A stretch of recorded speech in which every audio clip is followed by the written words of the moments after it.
Maithili express की शानदार प्रस्तुति। ऐसे न मुझसे लाला मुंह तू फेर रे, ऐसे न मुझसे लाला मुंह तू फेर रे। खुशी रिकॉर्डिंग स्टूडियो बलुआहा।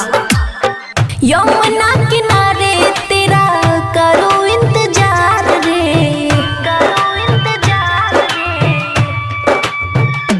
हाँ हाँ यमुना किनारे तेरा करो इंतजार रे, आके दिखा जा कान्हा मुझको दीदार रे, आके दिखा जा कान्हा मुझको दीदार रे, आके दिखा जा कान्हा। डीजे सुमित सतीश रैमा, डीजे सुमित सतीश रैमा, दिखा जा कान्हा मुझको दीदार रे।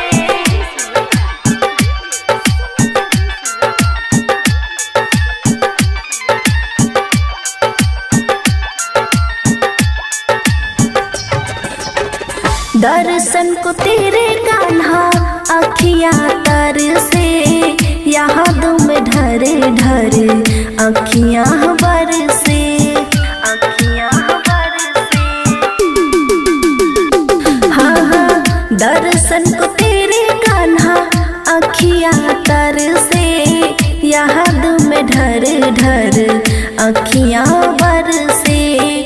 पीत की प्यासी हो रही बेकार रे, आके दिखा जा कान्हा मुझको दीदार रे, आके दिखा जा कान्हा मुझको दीदार रे, आके दिखा जा कान्हा। डीजे सुमित सतीश रैमा, डीजे सुमित सतीश रैमा, आके दिखा जा कान्हा।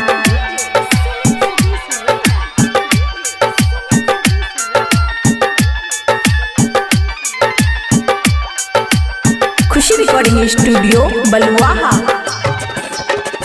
अब तो तू आजा कान्हा करना देर रे, ऐसे न मुझसे लाला मुंह तू फेर रे, ऐसे न मुझसे लाला मुंह तू फेर। हाँ हाँ अब तू आजा कान्हा करना तू देर रे, ऐसे न मुझसे लाला मुंह तू फेर रे।